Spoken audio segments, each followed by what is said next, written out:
The holidays are here. That means grocery stores are going to be a lot more crowded than normal. Oh boy, okay. And there are some things that you can do this year to keep you and grocery workers safe. According to experts, they say you need to try to plan out your holiday meals at least 2 weeks in advance. Well, we're in that 2-week window now for Thanksgiving. Also, buy non-perishable items ahead of time.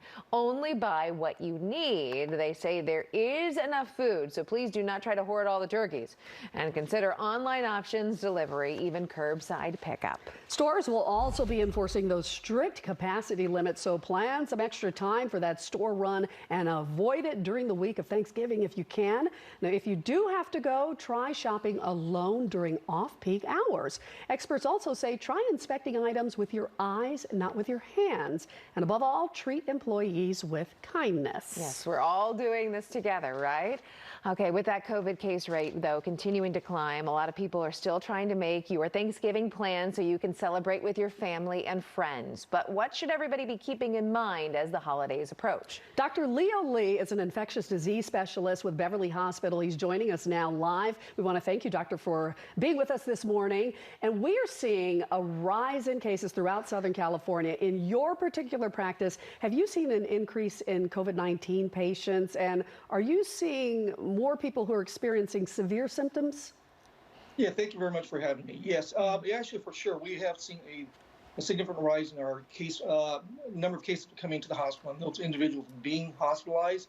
We did have, I guess this would be our third wave. We did have a nice break in September. In the last 4 to 5 weeks, we've certainly seen a rise in the number of cases. Regarding the patients, they seem to be coming in a lot earlier now, as opposed to early on in the pandemic. So we are catching them earlier. We are able to treat them sooner, and so hopefully turning them around quicker. And do you find that that is a sign that you're turning the, the illness around quicker compared to those other 2 waves because of what we've learned? Absolutely. We certainly have more experience now over the last 9 months in terms of various drugs that we can use, recognizing potential complications, and hopefully, treating them much earlier on, being a lot more aggressive than we used to be. Yeah, that is really comforting to know. Now, as people make plans for Thanksgiving, what is your advice? Is there any meaningful way to actually lower the risk? It is very difficult. We would like folks to really have small celebrations, basically how people in the same household. But if you have to have individuals come around, there are several ways of trying to mitigate the spread. We always recommend that you wear your mask, you social distance, you wash your hands. I know that sounds very difficult with a Thanksgiving celebration.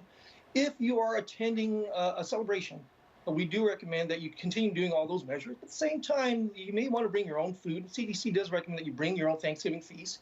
You bring disposable utensils, and so you try to do that. If you are hosting, if the weather permits, you should have your celebration outdoors if possible. Again, spreading people out, and again, using disposable utensils, plates. If someone's serving, we recommend that you have one person serving the food, and we try to avoid kind of congregating in the kitchen, which is what most people do, in areas where the food's being prepared. Yeah, that's always the hard part, right? You want to be in there tasting everything, especially grandma's, turkey. That's part of Thanksgiving is hanging out in the kitchen. I know. Well, we'll forego a few things like that if it means that we can be safer. Dr. Lee, thank you so much for your time. Please tell everyone over at Beverly Hospital, too, we are thinking of them, thanking all of our frontline workers right now for what you're doing. We appreciate it. Well, thank you. Have a safe and happy holiday. You do the same. Thank you.